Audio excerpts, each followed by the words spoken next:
podologue. Donc, je travaille chez Connaissance Évolution en tant qu'enseignant donc en posturologie, posturopodie, et je vous propose de parler donc de bilan clinique et traitement des rachialgies en podologie. On va faire un petit bilan assez simple et après, si vous le voulez bien, je vous propose de nous suivre sur le stand pour qu'on fasse une petite démonstration d'un petit bilan clinique en posturopodie. Donc vous savez tous que le pied donc est une interface directe entre le corps et le sol, et souvent cette interface est unique. Le pied donc nous permet de sentir et d'interagir avec notre environnement, et on va pouvoir interagir via le pied pour pouvoir aider nos patients, notamment les patients qui sont rachialgiques.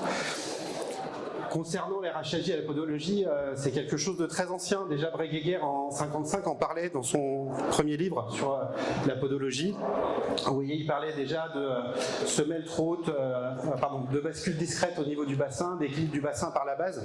Donc déjà en 1955, on savait qu'on pouvait moduler notre patient et gérer sa stabilité, son équilibre en travaillant par le pied. Après, vous avez le dos en fait, qui disait que toute algie, qu'elle soit lombaire, cervicale, sciatique, devait donner lieu à un examen systématique du pied. Donc déjà en 1956, on avait des outils qui commençaient à travailler sur ça. Et après, c'est Calvi Moreau en 1975 avait émis un schéma mécanique assez intéressant par rapport au travail en fait, de la base vers la colonne. Vous avez Bourdiol, au début des années 80, qui lui a été le premier à travailler avec des stimulations plantaires de 1 à 2 mm et qui arrivait à moduler en fait, le positionnement au niveau du bassin et de la colonne avec des stimulations très fines. Donc, vous voyez, en fonction du morphotype du patient, il venait positionner ces éléments, il arrivait à moduler le positionnement du bassin avec une antéversion, rétroversion, il travaillait vraiment sur l'ensemble du patient. Et après, dans les années 90, vous avez Philippe Villeneuve et le docteur Pierre-Marie Gaget qui ont amené le côté action posturale des stimulations plantaires. Et on savait que lorsqu'on plaçait des éléments sur certaines zones du pied, on allait avoir un effet prédictif au niveau de nos éléments. Donc la réponse posturale était prédictible grâce à nos stimulations. Le podologue, dans les rachialgies, va être une interface pluridisciplinaire. On va travailler donc avec les médecins, avec les kinés, avec les orthophonistes, avec les sophrologues, avec les ergothérapeutes. C'est vraiment important qu'on soit très pluridisciplinaire et transdisciplinaire dans notre activité. On va tourner autour du patient, on va bien sûr le traiter, on va avoir un rôle d'orientation qui va être très important, mais aussi un rôle de prévention, notamment lors des rachialgies qui vont créer pas mal de soucis chez notre patient. Notre bilan va être très classique d'un point de vue podologique, donc ça c'est ce qu'on fait tous en cabinet. On va faire une évaluation réflexe, circulatoire, on va évaluer le côté articulaire, musculaire, cutané. On va faire une évaluation qui va être donc statique et dynamique. On va regarder s'il a un pied plat, s'il a un pied creux, s'il a de la pronosupination. On va utiliser des outils qui sont normés, comme le LDT ou le FPI. On va évaluer bien sûr sa stabilité podale, la stabilité du membre inférieur. On va faire de la podométrie pour évaluer les pressions au niveau podal. Et on va faire une évaluation de la douleur. Ça va être vraiment important. Ça va nous permettre de gérer aussi nos red flags et de pouvoir réorienter notre patient en médical, parce qu'on va pouvoir gérer un certain nombre de patients, mais pas tous, notamment lors des rachialgies. Il faut bien faire attention donc, à ce côté red flag. On sait que le pied, en fait, il peut avoir un impact sur la rachis. Quand vous avez un patient en fait, qui va avoir un pied qui va être fonctionnel, il va avoir des oscillations qui vont être dans la norme, qui vont être physiologiques, mais dès le moment où on va avoir une inefficience podale, ça va générer une instabilité. Alors cette inefficience podale, ça peut être un pied qui va être instable, une dysfonction articulaire, une douleur podale, une nociception podale, et ça va générer des instabilités qui, elles, vont amener des compensations et des modifications au niveau du travail musculaire. Et ces modifications musculaires vont petit à petit amener des douleurs chez le patient. Et notre boulot, ça va être d'essayer de gérer en fait, le pied pour pouvoir limiter cet hyper-travail musculaire de compensation. L'apport de la posturologie par rapport à nos patients, on va évaluer de manière assez globale notre patient. On va venir utiliser des manœuvres et des tests qui vont être validés et reproductibles. On va avoir une anamnèse qui va être systémique. On va vraiment s'intéresser au patient dans sa globalité. On va évaluer les différentes entrées du système postural. On va faire une analyse instrumentale, que ce soit avec des plateformes de force, avec des plateformes de podométrie ou des capteurs inertiels. On va orienter notre patient bien sûr et on va avoir un outil de validation de notre traitement. On sait que notre traitement va améliorer la stabilité du patient, la position de notre patient et logiquement améliorer ses douleurs. Un des premiers à avoir parlé de déficience posturale, donc c'est le docteur D'Acunha en 87, donc c'était un ophtalmo portugais. Il avait vu que les patients qui souffraient de déséquilibres posturaux avaient de nombreux symptômes, notamment au niveau musculo-squelettique. Ils souffraient de rachialgie, de cervicalgie, de céphalée, d'entorse, des déficits perceptifs, donc des vertiges, des instabilités, de la maladresse, et il y avait aussi un lien avec les troubles cognitifs, notamment des difficultés de concentration. Il parlait déjà de troubles dyslexiques, hein, vous voyez, dans 87 c'est assez vieux, et des fatigues. Un patient qui est tout le temps en hyper-contrôle va se fatiguer beaucoup plus vite. Et donc on ne traite plus une pathologie, mais on traite un patient. Donc c'est vraiment important de venir recentrer nos traitements vers le patient. Le syndrome de déficience posturale, donc Philippe a amené un certain nombre de choses au niveau de la façon de gérer nos patients. Notamment, on va avoir des patients qui vont se plaindre à avoir du mal à se tenir debout et surtout à avoir mal quand ils se tiennent debout. Vous avez beaucoup de patients qui vont dire voilà, quand je reste debout longtemps en statique, ça va me provoquer des lombalgies assez rapidement. Des fois, c'est à peine 5 minutes. Donc ça, c'est un paramètre qu'il va falloir prendre en compte au niveau de notre anamnèse.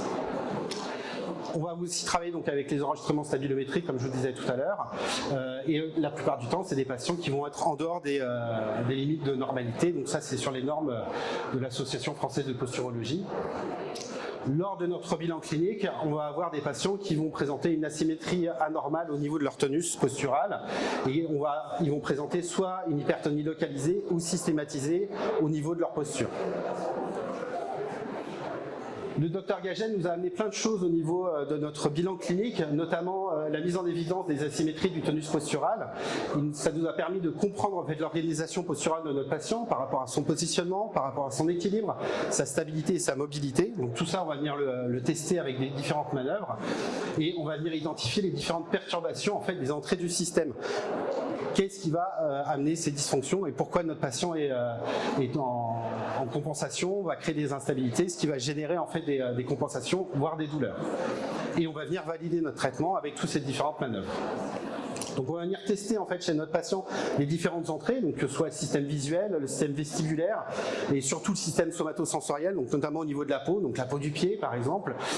On va tester est-ce que l'intégration se fait correctement au niveau du cerveau, et est-ce que la réponse musculaire qui va induire notre posture va être correcte, est-ce qu'on va pouvoir nous moduler soit les entrées, soit l'intégration, soit la réponse.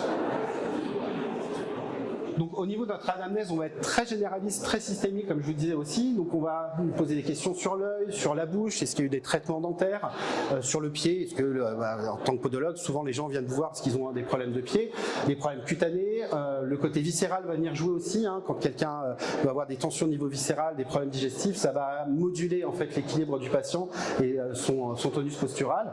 Tout ce qui est neuromusculo-articulaire va jouer aussi, et on va venir évaluer notre patient, que ce soit avec un EVA ou avec le DN4 qui est un questionnaire d'évaluation par rapport aux névralgies.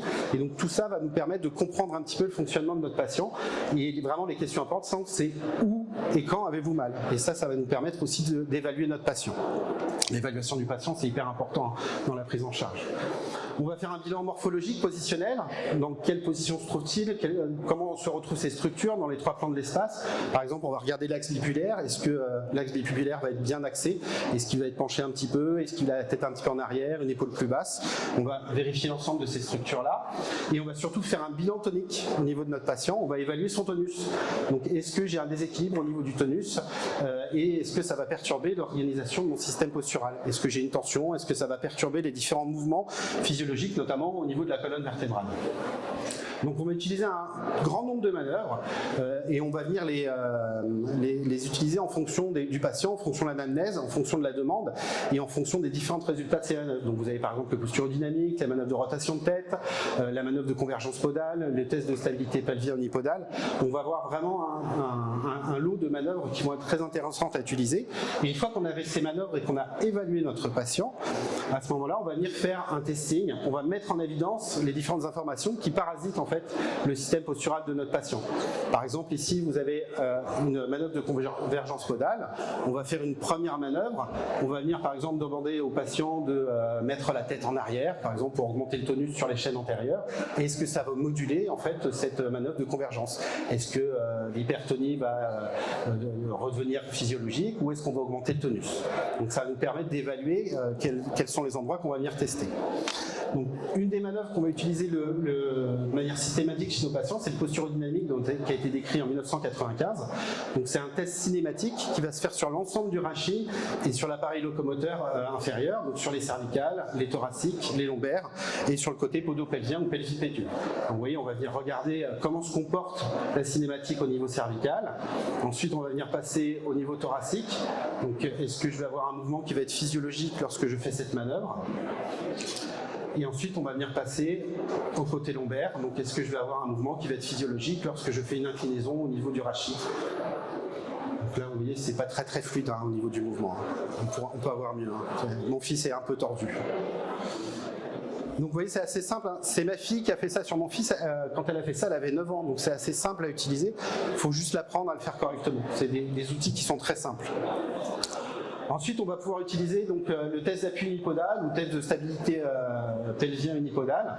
Donc on va venir évaluer la stabilité podale. Est-ce que mon pied est instable? Est-ce qu'il chute à l'intérieur? Est-ce qu'il compense vers l'extérieur? Est-ce que le bassin est stable? Et est-ce que mon patient est stable en global? Souvent, vous avez des patients, ils vont avoir un pied qui va être fixe, il ne va pas bouger. Par contre, ils vont compenser assez fortement avec les épaules. On a les mains qui commencent à bouger, ou ils vont positionner la tête d'une manière un petit peu anarchique un certain nombre de fois. Donc ça, c'est intéressant de bien évaluer son patient et de bien prendre du recul par rapport au patient et de ne pas regarder que le pied. Parce que quand vous avez un pied qui est stable et un bassin qui est instable, on ne va pas gérer notre patient de la même façon. On va faire une évaluation aussi au niveau cervical avec une manœuvre de rotation de tête.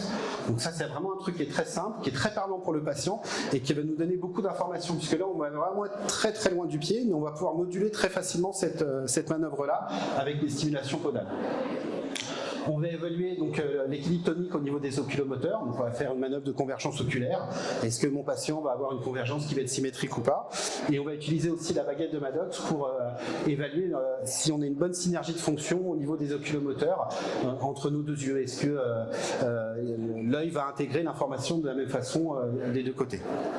Et donc tous ces outils-là vont permettre à la fois d'évaluer notre patient, est-ce qu'il est physiologique ou pas, et est-ce que lorsque je vais moduler une entrée, que ce soit au niveau de la bouche, au niveau de l'œil, au niveau du pied, ou avec de la thérapie manuelle, est-ce que je vais modifier cette manœuvre et la rendre physiologique? On va faire une évaluation instrumentale, donc on utilise beaucoup la stabilométrie, donc ça va nous permettre d'observer le système postural du patient, ça va permettre de tester les différentes entrées du système, on va pouvoir tester le pied, on va pouvoir tester la bouche, on va pouvoir tester les yeux, on va mesurer le contrôle de la posture orthostatique et on va contrôler l'évolution du système postural, parce que comme on mesure les patients toujours dans les mêmes conditions, on va pouvoir contrôler en fait à distance est-ce que mon traitement va être efficace avec et sans les semelles. Ça, c'est intéressant aussi. Donc, je vous ai mis une mesure rapide, parce que c'est une mesure en fait qui, si on reste bien dans les normes 85, qui dure 51,2 secondes. Donc là, je l'ai un petit peu accéléré. Donc vous voyez, on va avoir l'évolution des pressions et on va avoir aussi l'évolution du centre de pression podale. Donc c'est mon petit éclaté ici. Donc là, c'est un patient qui va être en dehors des normes sur la stabilité au niveau de la surface de déplacement de son centre de pression podale. Et on va pouvoir évaluer le patient. Je vous ai mis un petit cas clinique d'une patiente donc là, qui présentait donc une instabilité chronique. Mesdames et messieurs, chers visiteurs, je vais la laisser terminer. Animée par la société Pôle France initialement pour 13h et décalée à 13h30. La conférence qui a lieu à 13h sera animée par la société Melting Solutions. Merci. On décale. Donc voilà, une patiente qui présentait une lombalgie commune, donc voilà, sans origine particulière, les bilans étaient tout à fait normaux, et elle avait quand même un EVA à 8, une belle instabilité à un patient qui a plus de 1000 mm² surface de pression podale, c'est quand même assez important. Elle, c'est une patiente, quand on lui demande de se tenir debout, on la voit bouger. Là, vous ne me voyez pas bouger, je suis à peu près stable. Elle, vraiment, elle bouge sur la plateforme. Donc là, c'est à T0 et 4 mois après, on a réévalué. Donc vous voyez, ça permet de voir est-ce qu'on a modulé le patient. Donc on a amélioré la surface, on est passé de 1000 mm² à 286. Donc là, déjà, on la voit plus bouger et son EVA a très nettement diminué. Alors, on n'a pas tout solutionné, mais en à peine 4 mois, juste avec des semelles, il y avait de la kiné, il y avait de l'ostéo aussi. Hein. On ne travaille pas tout seul, mais on avait quand même bien aidé cette patiente. Donc notre bilan postural, en fait, on va venir évaluer le patient avec notre morphostatique, comment est-ce qu'il est positionné dans l'espace, comment est-ce qu'il se positionne dans l'espace, est-ce qu'il est antériorisé. On va venir évaluer en fait son tonus au niveau de la colonne, sa stabilité, on évalue les différentes entrées, la stabilométrie, tout ça, ça nous permet d'avoir un schéma global de notre patient. Et une fois qu'on a fait tout ça, en fait, on va venir tester différentes entrées et nous, on va venir principalement utiliser des stimulations podales. Ces stimulations podales, elles vont se faire en fonction donc, de notre bilan clinique. Et ensuite, une fois qu'on a trouvé notre traitement, on va pouvoir l'évaluer sur notre patient. Hop là, pardon, j'ai été trop vite. Hop, on va pouvoir l'évaluer sur notre patient. Donc les différents traitements qu'on va utiliser, je vous disais, il y a la semelle, on va pouvoir utiliser aussi le taping, on va pouvoir utiliser bien sûr la thérapie manuelle et le renforcement musculaire au niveau du pied, parce que quand le pied n'est pas efficient, qu'on a une perte de force musculaire, bah, si le pied ne répond pas à la correction, c'est un petit peu compliqué. Là aussi, la thérapie manuelle va nous aider. Et au niveau de nos semelles, on va pouvoir travailler avec des semelles mécaniques, des semelles posturales ou des semelles mixtes. On va pouvoir mélanger les deux. On peut rajouter des éléments de stimulation, plus un petit peu de mécanique sur la semelle, ou beaucoup de mécanique et un petit peu de stimulation en fonction du patient. On est très adapté en fait à notre patient. Par rapport au rachialgie, puisque c'était le thème, en fait, on sait que les dysmorphoses podales vont perturber la stabilité du patient et vont perturber en fait la cinématique au niveau des parties supérieures du patient. On sait que la hauteur de voûte va être corrélée avec l'angulation au niveau du tibia et qu'une pronation excessive du pied va venir moduler l'antériorisation ou la postériorisation globale du corps du patient. Et ça, c'est Calvi et Moreau en 1975, ils l'avaient déjà bien vu. Ils avaient vu qu'une pronation podale allait entraîner une hémirotation du bassin. Donc, on avance petit à petit au niveau de la recherche, on voit de plus en plus de choses. On revient sur quelque chose d'un petit peu ancien, donc ça c'est 1970, c'est Okada, qui avait montré que sur une posture classique, on avait très peu d'activation au niveau des muscles de la colonne vertébrale et on avait pratiquement que le solaire qui venait gérer. Alors que sur une posture antériorisée, bah, vous avez une grosse activation au niveau du triceps sural et on commence à avoir les muscles au niveau de la colonne vertébrale qui vont venir commencer à travailler et c'est là où on va avoir des patients qui vont commencer à être en souffrance au niveau de leur chaîne postérieure. Donc je vous disais, hein, c'est un peu ancien, c'est Okada, c'est 1970. Donc une posture antérieure, on va venir augmenter les contraintes musculaires postérieures de nos patients. Il y a Stéphane Verman en 2019 qui avait fait une étude très intéressante, donc simplement avec des BRC de 3 mm sur une dureté short de 70, donc des choses quand même assez fermes sous le pied, et ben, il y a une modification donc, du positionnement du centre de pression podale. Il arrive à moduler le positionnement des patients au niveau des pressions, il modifie les pressions plantaires, mais surtout on a une modification des différentes positions des segments. On va venir modifier le positionnement des genoux, de la hanche, des épaules et de l'oreille. Donc ça c'est quand même intéressant, juste avec des BRC de 3 mm. On sait aussi qu'au niveau rachialgie, on va avoir des lombalgies qui vont être causées par le positionnement de la colonne. Et lorsqu'on va avoir une derlordose qui est assez importante, ça va augmenter les pressions au niveau des disques, ça va augmenter du coup la stimulation au niveau du plexus nerveux péridiscal, et cette stimulation peut être génératrice de douleur. Et cette génération de douleur va venir moduler le travail musculaire, et ça on va pouvoir le voir grâce à notre test clinique qui est le posturodynamique. Lorsque je vais avoir un posturodynamique qui va être complètement inversé par rapport à la physiologie, on va venir présupposer qu'on peut avoir une atteinte au niveau musculaire de compensation par rapport à la douleur discale. Donc la nociception discale va être assez importante par rapport au travail musculaire. Donc c'est des choses qui ne sont pas très vieilles, hein. Oui, on est sur 2020 et 2021, ouais, 2 fois 2020 si je ne dis pas de bêtises. Et souvent les derlordoses vont être associées à un pied valgus. Donc ça c'est intéressant pour nous. Donc le patient il a le dos tout droit, ça va lui créer des tensions, des adaptations musculaires, des douleurs, et souvent il va avoir un pied qui se casse la figure. Donc le fait de traiter le pied, on a une possibilité de modifier aussi la cinématique au niveau de son dos, notamment au niveau des lombaires. Vous voyez, on sait qu'un pied plat, ça va générer de l'instabilité. Donc du coup, on va avoir des difficultés à se tenir debout.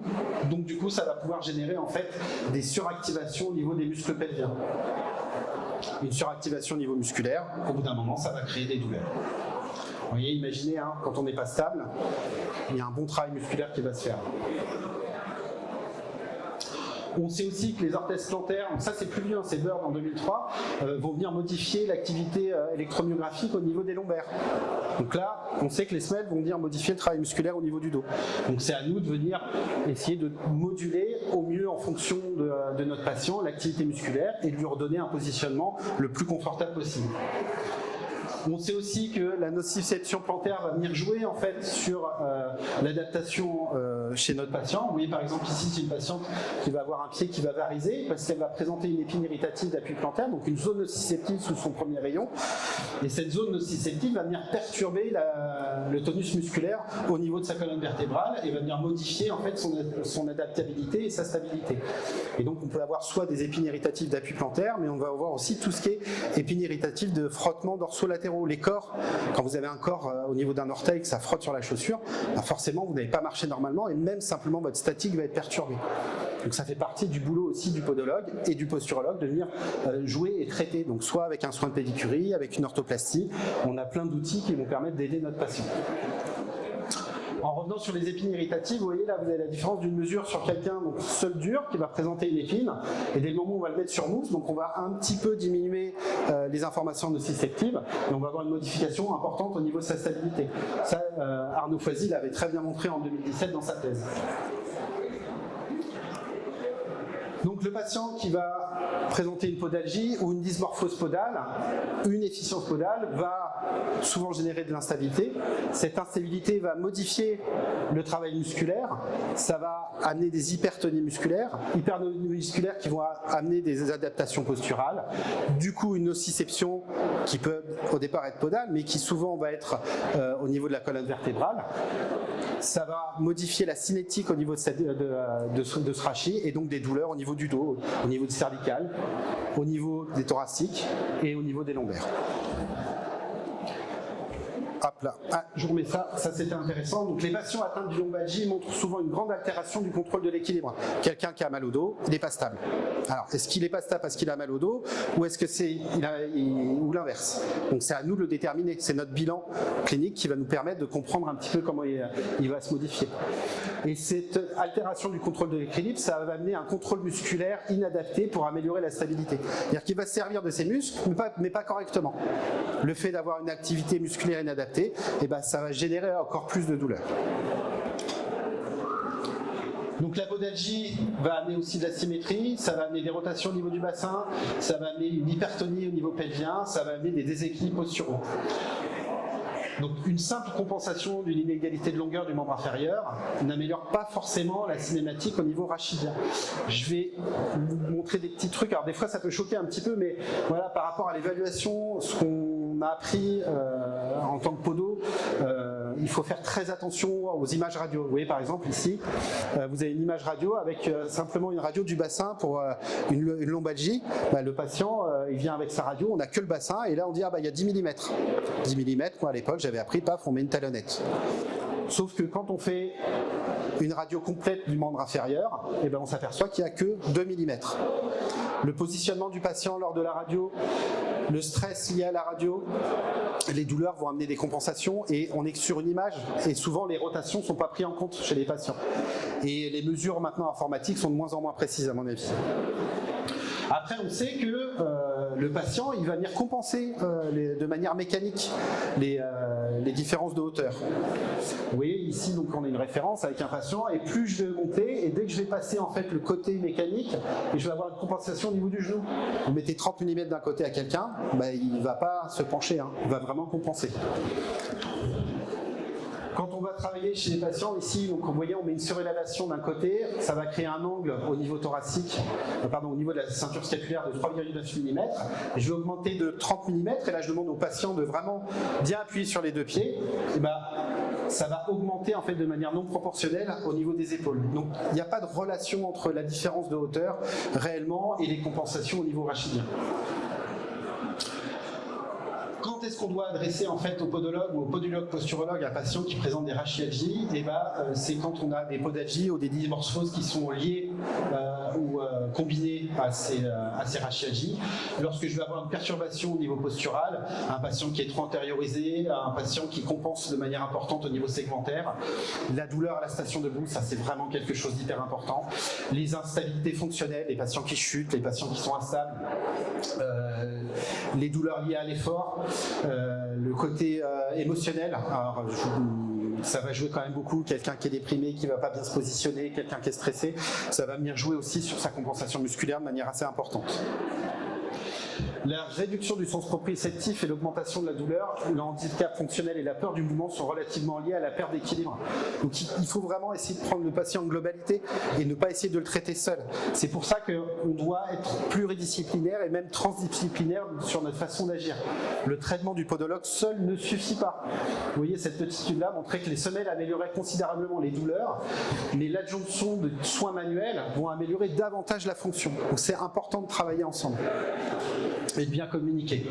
Donc on va pouvoir faire des traitements qui vont être proprioceptifs, adaptatifs, des traitements liés à la douleur aiguë, des traitements en fait des troubles fonctionnels, et bien sûr il faut combiner en fonction de l'entrée qui va être primordiale. Donc avec le kiné, l'ophtalmo, l'orthodontie, la sophrologie, la psychologie, tout ça, ça va être vraiment important, et de traiter le patient dans sa globalité.